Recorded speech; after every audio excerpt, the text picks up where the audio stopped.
এক যে ছিল মিষ্টি মেয়ে ফাতেমা তার নাম, মজার মজার খুনসুটিতে শেখাতো ইসলাম। বাবা মায়ের বাধ্য ছেলে ওমর যে তার নাম, মজার মজার দুষ্টুমিতে সেও শিখাতো ইসলাম। ছোট্ট সোনামণিরা, তোমরাও যদি ফাতেমা ওমরের সাথে ইসলাম শিখতে চাও তাহলে এক্ষুনি আমাদের চ্যানেলটি সাবস্ক্রাইব করে দাও। মেঘমালা আকাশে উড়ে উড়ে যায়। আসসালামু আলাইকুম টিচার। ওয়ালাইকুম আসসালাম। তোমরা সবাই বসে পড়ো। মাশাল্লাহ মাশাল্লাহ, আজ তো দেখছি তোমরা সবাই ক্লাসে উপস্থিত আছো। এখন আমি সবার রোল প্রেজেন্ট করব। রোল নাম্বার 1, জি টিচার। রোল নাম্বার 2, জি টিচার। রোল নাম্বার 3, জি টিচার। রোল নাম্বার 4, জি টিচার। রোল নাম্বার 5, জি টিচার। Roll number 6।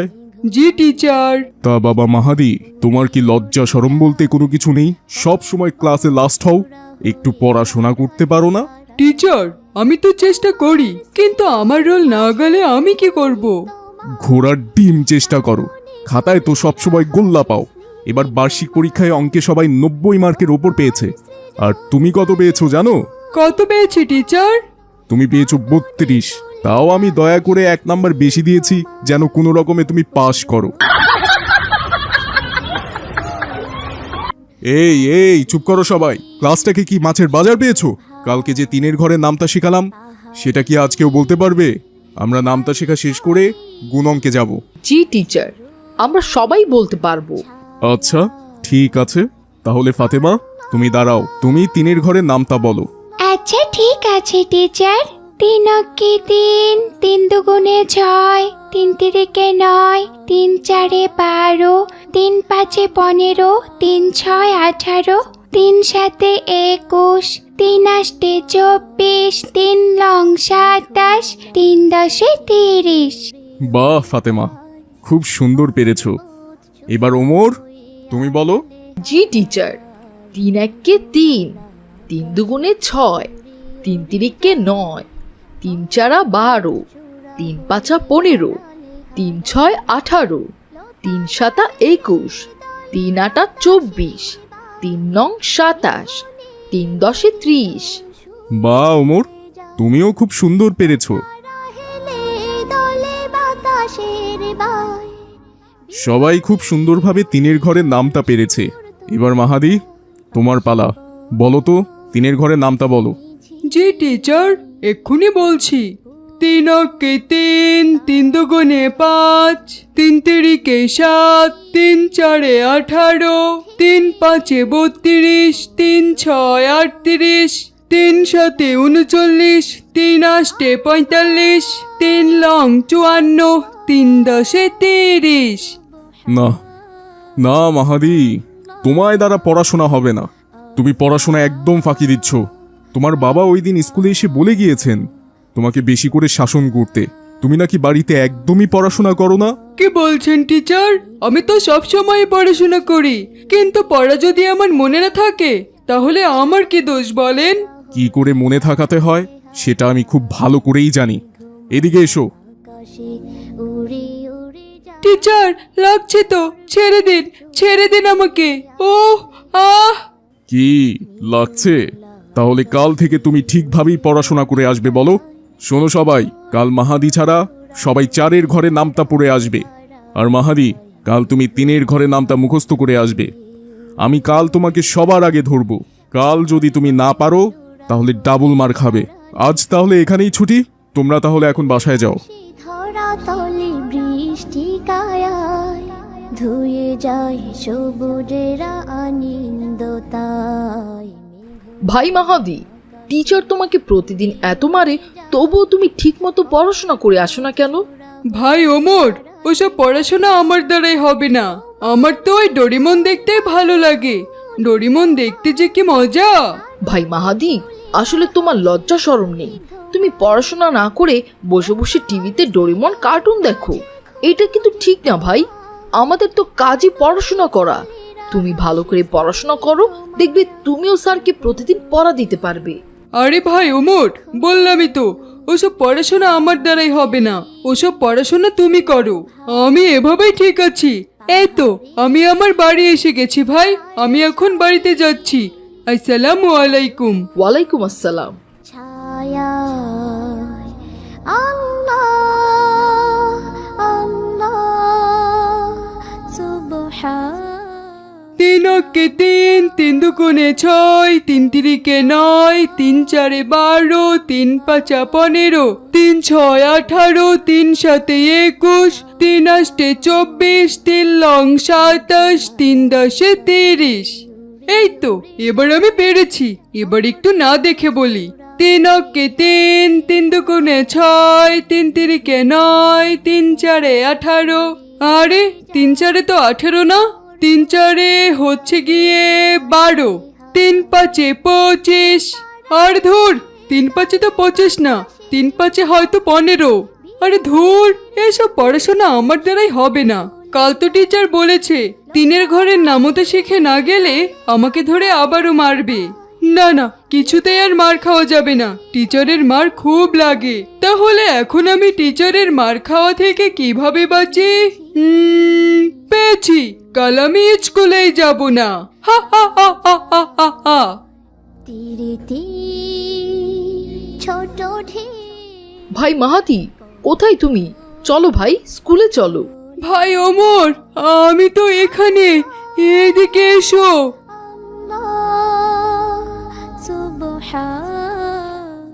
এ কি ভাই মাহাদি, তুমি এখনো শুয়ে আছো যে? স্কুলের তো সময় হয়ে গেছে, স্কুলে যাবে না? ভাই ওমর, আমি যে খুব অসুস্থ, আমি বিছানা থেকে উঠতেই পারছি না। আমি আজ স্কুলে যেতে পারবো না ভাই, তুমি টিচারকে বলে দিও মাহাদির খুব জ্বর। কি বলছো ভাই মাহাদি? আচ্ছা ঠিক আছে, তুমি রেস্ট নাও, আমি টিচারকে তোমার জ্বরের কথা বলবো। আমি তাহলে এখন আসি ভাই, আসসালামু আলাইকুম। ওয়ালাইকুম আসসালাম ভাই ওমর। মেঘমালা আকাশে উড়ে উড়ে কি মজা, আজ আমার নামতাও হয়নি আর আজ আমি স্কুলেও গেলাম না। ওমর গিয়ে টিচারকে বলবে আমি অসুস্থ, আর পরদিন টিচার আমার কিছুই করবে না। হা হা হা হা হা। আড়ালে হারায়। আসসালামু আলাইকুম টিচার। ওয়ালাইকুম আসসালাম। কি ব্যাপার, তোমরা সবাই এসেছো? তা মাহাদি কোথায়? টিচার, মাহাদির তো ভীষণ জ্বর হয়েছে, তাই মাহাদি আজ স্কুলে আসতে পারলো না। তাই নাকি? মাহাদির জ্বর এসেছে? হায় আল্লাহ, কালকের মার খেয়ে আবার জ্বর আসলো না তো? আচ্ছা ঠিক আছে, এই স্কুল ছুটির পর আমরা সবাই মাহাদিকে দেখতে যাব। আচ্ছা ঠিক আছে টিচার। কাননে ফুলেরা হাসি স্নিগ্ধ মায়ায়, তোমার সৃজন মাঝে খুঁজি তোমায়। কাননে ফুলেরা হাসি স্নিগ্ধ মায়ায়, অপরূপ সাজে খুন বাহারি। ওই তো ওখানে একটা পাখি বসে আছে, আজ আমি ওটাকেই শিকার করব। শাড়ি কাছেরও ছায়া আল্লাহ। তুমি এখানে কি করছো মাহাদি? ওমর না বললো তুমি অসুস্থ? টিচার, একটু আগে আমি অসুস্থ ছিলাম আর এখন সুস্থ হয়ে গেছি। মিথ্যে কথা বলার জায়গা পাও না তাই না? আমরা তোমার বাড়িতে গিয়েছিলাম, গিয়ে দেখি তুমি বাসায় নেই। তুমি নাকি বাসায় বলেছো আজ তোমার স্কুল বন্ধ। তোমার বাবা বলল সকাল থেকেই নাকি তুমি তীর ধনুক নিয়ে পাখি মারতে বেরিয়ে পড়েছো। তুমি এমন কেন মাহাদি? একে তো পড়াশোনা করো না, তার উপর দিয়ে মিথ্যে কথা বলে স্কুল ফাঁকি দাও। না না, তোমার মতো ছেলেকে আমি আমার স্কুলে রাখবো না। তোমার মতো একজন মিথ্যেবাদী ছেলে আমার স্কুলে পড়বে, এটা আমি চাই না। একে তো মিথ্যে কথা বলো, তার মধ্যে তুমি আরো চরম লেভেলের পড়া ফাঁকিবাজ। আজই তোমাকে আমি স্কুল থেকে টিসি দিয়ে বের করে দেব। টিচার, আপনি আমাকে টিসি দেবেন না, আমি আর এমন কাজ কখনোই করব না। আমার ভুল হয়ে গেছে টিচার, আমাকে ক্ষমা করে দিন।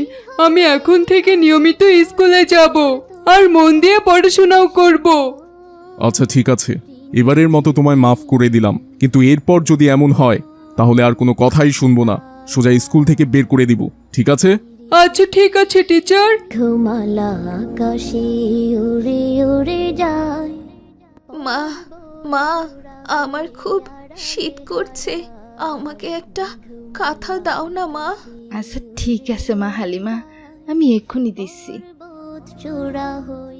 মা, আমার তো খুব জ্বর এসেছে, আমাকে এই অবস্থায় রেখে তুমি চলে যাবে?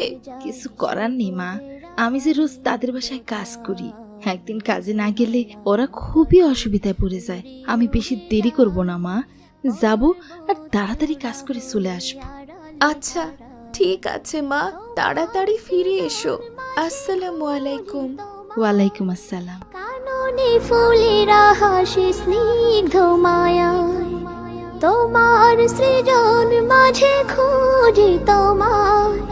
কাননে ফুলেরা হাসি স্নিগ্ধ মায়ায়, অপরূপ সাজে এই যে, তোমার কি এখন আসার সময় হলো? বেলা কয়টা বাজে দেখেছো? মাইশা, আমার মেয়েটা খুবই অসুস্থ, ওর একটু সেবা যত্ন করে তারপর এলাম। আমি 1 ঘন্টার মধ্যে বাসার সমস্ত কাজ করে দেব। 1 ঘন্টার মধ্যে বাড়ির সব কাজ করে দিবে মানে? আমি তো একটু পরে স্কুলে যাব, আমার টিফিনকে রেডি করে দিবে। আমি রেডি করে দিচ্ছি, তুমি কোনো চিন্তা করো না মাইশা। তুমি আমাকে বারবার মাইশা বলছো কেন? আমাকে ম্যাডাম বলতে পারো না? তুমি তো আমাদের বাসার কাজের লোক, আর কাজের লোক হয়ে তুমি আমার নাম ধরে ডাকো? আচ্ছা ঠিক আছে ম্যাডাম, আজকের পর থেকে আপনাকে আমি আর নাম ধরে ডাকবো না, ম্যাডাম বলেই ডাকবো। হয়েছে হয়েছে, যাও এখন তাড়াতাড়ি কাজে লেগে পড়ো। হারায় মেঘমালা, হালিমার মা, জলদি এদিকে এসো। পর্বত চূড়া হয়ে আড়ালে হারায়, লতারা হেলে। কি হয়েছে ম্যাডাম, আপনি আমাকে ডেকেছেন? হ্যাঁ, তোমাকেই ডেকেছি। বাড়িতে কি আরো কাজের লোক আছে যে তাকে ডাকবো? আচ্ছা ঠিক আছে ম্যাডাম, কি জন্য ডেকেছেন বলেন? কি জন্য আবার? আমার জুতা দেখেছো কত নোংরা হয়ে আছে? জুতাগুলো পরিষ্কার করবে কে শুনি? ম্যাডাম, আমি এক্ষুনি পরিষ্কার করে দিচ্ছি। রিনি ঝিনি নূপুর, এই নেন ম্যাডাম, আপনার জুতা পরিষ্কার হয়ে গেছে। আচ্ছা ঠিক আছে, যাও তাড়াতাড়ি আমার টিফিন নিয়ে এসো। দোলায় আল্লাহ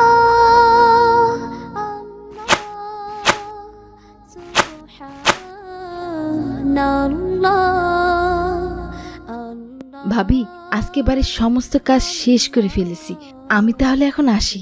মেয়েটা আমার খুবই অসুস্থ, ওর জন্য ওষুধ কিনে নিয়ে যেতে হবে। কি বলো সালেহা, তোমার মেয়ে হালিমা অসুস্থ? আচ্ছা ঠিক আছে, এই নাও 1000 টাকা। যাওয়ার সময় তোমার মেয়ের জন্য ঔষধ আর কিছু ফলমূল নিয়ে যেও। আচ্ছা ঠিক আছে ভাবি, আসি। আসসালামু আলাইকুম। পর্বত চূড়া হয়ে আড়ালে হারা, মেঘমালা আকাশে উড়ে উড়ে যায়। মা হালিমা, এই নাও তোমার জন্য ফলমূল আর ওষুধ নিয়ে এসেছি, এগুলো খেয়ে নাও মা, দেখবে তাড়াতাড়ি সুস্থ হয়ে যাবে।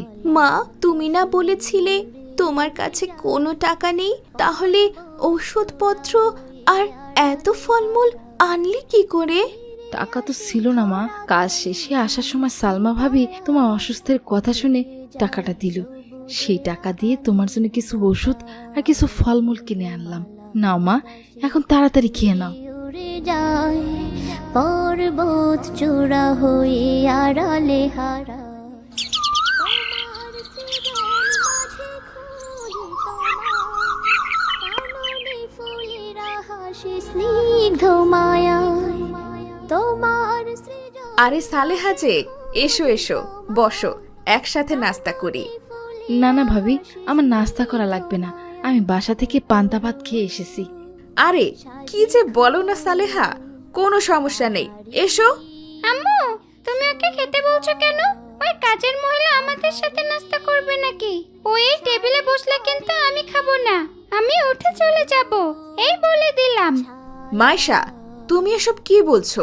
সালেহা তো অনেক দিন ধরেই আমাদের বাসায় কাজ করে, ও এখন আমাদের বাড়ির সদস্যর মতনই হয়ে গেছে, তাহলে ও আমাদের সাথে নাস্তা করলে তোমার কি সমস্যা বলো? আছে, অসুবিধা আছে আম্মু, আমি কাজের লোকের সাথে বসে নাস্তা করতে পারবো না, এতে করে আমার মান সম্মান ধুলোর সাথে মিশে যাবে। মাইশা, তুমি কিন্তু আবারও সালেহাকে অপমান করছো। ভাবি থাক না, আমার নাস্তা করতে হবে না, আমি খেয়ে এসেছি ভাবি।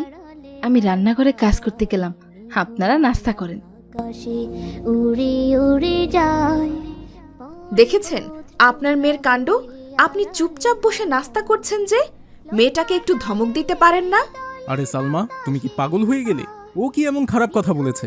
গরিবদের সাথে এক টেবিলে বসে কেন খাবার খাবে বলো? আমিও এসব গরিব ভিখারিদের দেখতে পারি না, তুমি তো জানো। এজন্য আমার মেয়েও ঠিক আমার মতোই হয়েছে। আপনি কিন্তু লাই দিয়ে দিয়ে মেয়েটাকে মাথায় তুলে ফেলেছেন। একদিন দেখবেন এই মেয়েই আপনাকে বিপদে ফেলবে। সালমা, তোমায় আমাকে নিয়ে চিন্তা করতে হবে না, চুপচাপ নাস্তা করে নাও। বাজায় তীরে তীর ছোট ঢেউ পদ্ম দোলায়। আল্লাহ ভাবি, বাড়ির সমস্ত কাজ শেষ করেছি, আমি তাহলে এখন আসি। তোমার মেয়ের অবস্থা কেমন সেটা তো বললে না। ভাবি, এখনো সুস্থ হয়নি, তবে ডাক্তার বলেছে ভালো মন্দ খাওয়াতে। আমরা তো গরিব মানুষ, ভালো মন্দ খাবার তো খেতে দিতেই পারি না। ও, আজ তো খাসির মাংস আর বড় মাছ রান্না হয়েছে। যাও, ওখান থেকে কিছু খাসির মাংস আর কিছু বড় মাছের টুকরা নিয়ে যাও। তোমার মেয়ের জ্বরের শরীর, তোমার মেয়ে খেয়ে খুব তৃপ্তি পাবে। আচ্ছা ঠিক আছে ভাবি।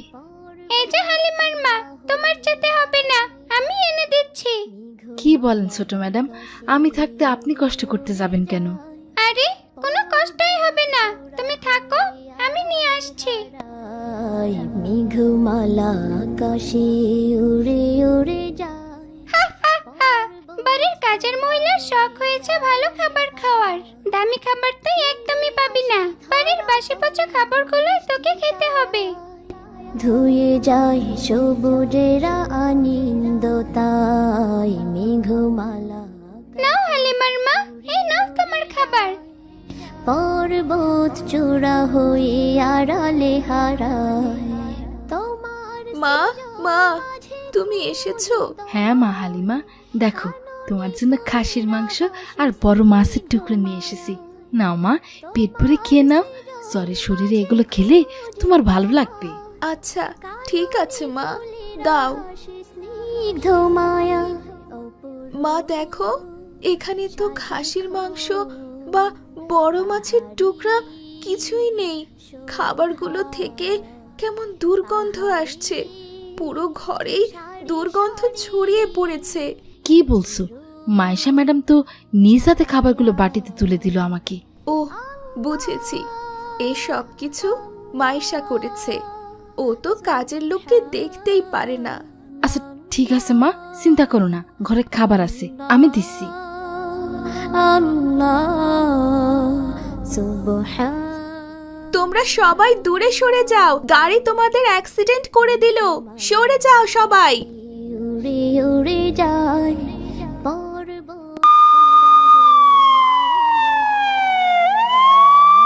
রাজ্জাক সাহেব, আপনার মেয়ের অবস্থা তো ক্রিটিক্যাল, এক্ষুনি ওকে ও নেগেটিভ ব্লাড দিতে হবে। তাড়াতাড়ি আপনি ব্লাডের ব্যবস্থা করুন, তা না হলে আপনার মেয়েকে বাঁচানো যাবে না। আমাদের হাসপাতালে ও নেগেটিভ ব্লাড নেই। বিহনের নদী জল সুর তুলে যায়, লতারা হেলে দলে বাতাসের। মা, মা, মাইশা তো অ্যাক্সিডেন্ট করেছে, ওর এখনই ও নেগেটিভ ব্লাডের প্রয়োজন। কিন্তু হাসপাতালে কোথাও ও নেগেটিভ ব্লাড পাওয়া যাচ্ছে না। মা, তোমার না ও নেগেটিভ ব্লাড? তাড়াতাড়ি চলো মা, মাইশাকে বাঁচাতে হবে। আচ্ছা ঠিক আছে রে মা, তাড়াতাড়ি চলো। পদ্ম দোলায়। আল্লাহ ডাক্তার সাহেব, আমি যে ও নেগেটিভ ব্লাড সংগ্রহ করতে পারলাম না, তাহলে কি আমার মেয়েটা বাঁচবে না? আরে কি বলেন রাজ্জাক সাহেব, আপনার মেয়ে তো এখন অনেকটাই সুস্থ, ওকে ও নেগেটিভ ব্লাড দেওয়া হয়েছে, ও এখন কেবিনে আছে, যান দেখা করে আসুন। কি বলছেন ডাক্তার সাহেব? কে দিল আমার মেয়েকে ও নেগেটিভ ব্লাড? কে দিল? সালেহা নামের এক মহিলা দিয়েছে, কিন্তু ও বলেছিল আমি যেন ওর নাম কাউকে না বলি, কিন্তু আপনি যেহেতু জোরাজোরি করছেন এজন্যই বললাম। মহিলাটি খুবই ভালো। কি বললেন ডাক্তার সাহেব? সালেহা দিয়েছে ও নেগেটিভ ব্লাড? হ্যাঁ রাজ্জাক সাহেব। উড়ে উড়ে যায় পর্বত চূড়া হয়ে বাবা কে আমাকে বাঁচালো? মা, মারে, তুমি আর আমি এতদিন যাকে অপমান করেছিলাম সেই তোমাকে আজ ব্লাড দিয়ে বাঁচিয়েছে। আর আজ ওনার মেয়ে হালিমা যদি রাস্তায় না থাকতো তাহলে তোমার আরো বড় রকমের ক্ষতি হয়ে যেত মা। কি বলছো বাবা? হালিমা আর হালিমার মা আমার জীবন বাঁচিয়েছে? ওদের একটু ডাকো তো বাবা, আমি ওদের সাথে একটু কথা বলবো বাবা। আকাশে উড়ে উড়ে যায় পর্বত আন্টি, আপনারা আমাকে ক্ষমা করে দিন, আমি আপনাদের সাথে অনেক অন্যায় করেছি। আরে সিসিমা, এইভাবে বলতে নেই। তুমি তো আমার মেয়ের মতোই। আমার তোমার উপর কোনো রাগ অভিমান কিছু নেই। আমি চাই তুমি আবারও সুস্থ হয়ে আমাদের মাঝে ফিরে আসো। সত্যি আন্টি, আপনার মনটা ভীষণ উদার। মেঘমালা আকাশে উড়ে উড়ে যায়। এই রাদিয়া, কোথায় গেলি? এদিকে আয়। তোর বাবার যে এই মাসে যৌতুকের বাকি 50,000 টাকা দেউনের কথা আসিল, টাকাটা কবে দিব হুনি? ওগো, তুমি এমন করছো কেন? আমার বাবা তো বৃদ্ধ মানুষ, সে এতগুলো টাকা পাবে কোথায়? কোথায় পাইবো সেটা আমি কি জানি। বিয়ের আগে আমারে কথা দিছিল একটা মোটর সাইকেল আর নগদ 50,000 টাকা দিব। মোটর সাইকেল তো দিছে, কিন্তু 50,000 টাকা তো এখনো পাই নাই। আজই তোর বাপের বাড়িতে যাবি আর গিয়া তোর বাপরে বলবি টাকাটা দিতে। টাকার আমার ভীষণ দরকার, বুঝছস? তা না হইলে তোরে আমি ডিভোর্স দিয়া অন্য মাইয়ারে বিয়া করুম। কি বলো তুমি? তুমি আমাকে ডিভোর্স দিলে আমি যাব কোথায়? তুই কোথায় যাবি সেটা আমি কি জানি। আমার দরকার টাকা। তুই যদি কালকের মধ্যে টাকা আনতে পারিস তাইলেই তুই এই বাড়িতে থাকতে পারবি। আর টাকা না আনলে বাড়ি ছাইরা চইলা যাইতে হইব। আমি তো আর নিজের থেকে যৌতুক চাইনি। তোর বাবাই আমারে বিয়ের সময় একটা মোটর সাইকেল আর 50,000 টাকা নিজ মুখে দিতে চাইছিল। মোটর সাইকেলটা তো জমি বিক্রি কইরা দিছে, কিন্তু এখন বিয়ের 6 মাস হইয়া গেল, এখন পর্যন্ত বাকি ওই 50,000 টাকা দেওনের নাম নাই। আল্লাহ আল্লাহ সুবহান। মাহেরা, আমারে কয়টা টাকা সাহায্য করো, আমি খুব বিপদে পড়ছি। আসসালামু আলাইকুম চাচা যান, আপনি এই বয়সে ভিক্ষা করছেন? আপনার বাড়িতে কেউ নেই? মারে, আমার একটা মাইয়া আছে, মাইয়াডারে বিয়া দিছি, কিন্তু বিয়া দেওয়ার সময় আমি আমার জামাইয়ের একটা মোটর সাইকেল আর 50,000 টাকা যৌতুক দিতে চাইছিলাম। বিয়ার সময় বাড়ির ভিটার এক অংশ বেইসা জামাইরে একটা মোটর সাইকেল কিনা দিছিলাম, কিন্তু বাকি 50,000 টাকা অহনো দিতে পারি নাই। ওই 50,000 টাকার জন্য আমার মাইয়াডারে আমার জামাই আমার বাড়িতে পাঠাইয়া দিছে। বিহনের নদী জল সুর বাজান, বাজান, বাড়িতে আসো তুমি? ঝিনি ঝিনি নূপুর। হরে মা, রিক্সাটা লইয়া বার হইতাছিলাম, তুই হঠাৎ বাড়িতে আইলি যে? জামাই কই? জামাই তোর লগে আহে নাই মা? বাজান, তোমার জামাই তো আমারে তোমার কাছে পাঠাইয়া দিল যৌতুকের বাকি 50,000 টাকা নিয়ে যাওনের লাইকা। মা রে, সংসারের যা অবস্থা, তোর মা তো সেই যৌতুকের টাকার লাইগাই মইরা গেছে। কয়দিন পর পরই জামাই তোরে পাঠাইয়া দেয় বাড়িতে টাকার লাইগা। আমি এখন 50,000 টাকা কই পামু রে মা? বাড়ির ভিটার এক অংশ তো আগেই বিক্রি কইরা দিছি, এখন বাকি অংশটুকু বিক্রি করলে আমি থাকুম কইরে মা? মা রে, আমি রিক্সা চালাইয়া 3,000 টাকার মতো জড়ো করছি, তুই ওই টাকাটা লইয়া জামাইরে কইস, আস্তে আস্তে আমি সব টাকা দিয়া দিমু। না বাজান, হ্যাঁ আমারে কইছে তার 50,000 টাকাই লাগবো, নয়তো সে আমারে ডিভোর্স দিয়া অন্য মাইয়ারে বিয়া কইরা আনবো। কি কস রে মা? 50,000 টাকা তো আমি 6 মাসেও রিক্সা চালাইয়া জোগাড় করতে পারুম না। ঠিক আছে রে মা, তুই আমার একমাত্র মাইয়া, তোর সংসার ভাঙ্গুক এইটা আমি চাই না। আমি এক কাজ করি মা, বাড়ির ভিটার বাকি জমিটুকুও বিক্রি কইরা দেই। কি কও বাজান, বাড়ি ভিটার জমিটুকু বিক্রি করলে তুমি থাকবা কই? জমি বিক্রি কইরো না বাজান, যেমনি হোক তুমি টাকাটা ম্যানেজ করো। মাহারে কেমনে ম্যানেজ করুম?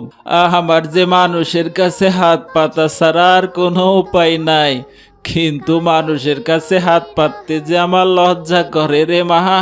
সারাটা জীবন আমি কষ্ট কইরা রোজগার কইরা খাইছি, মানুষের কাছে হাত পাতলে মানুষ মনে করব আমি ভিক্ষা চাইতাছি। বাজান, এছাড়া যে আর কোনো উপায় নাই।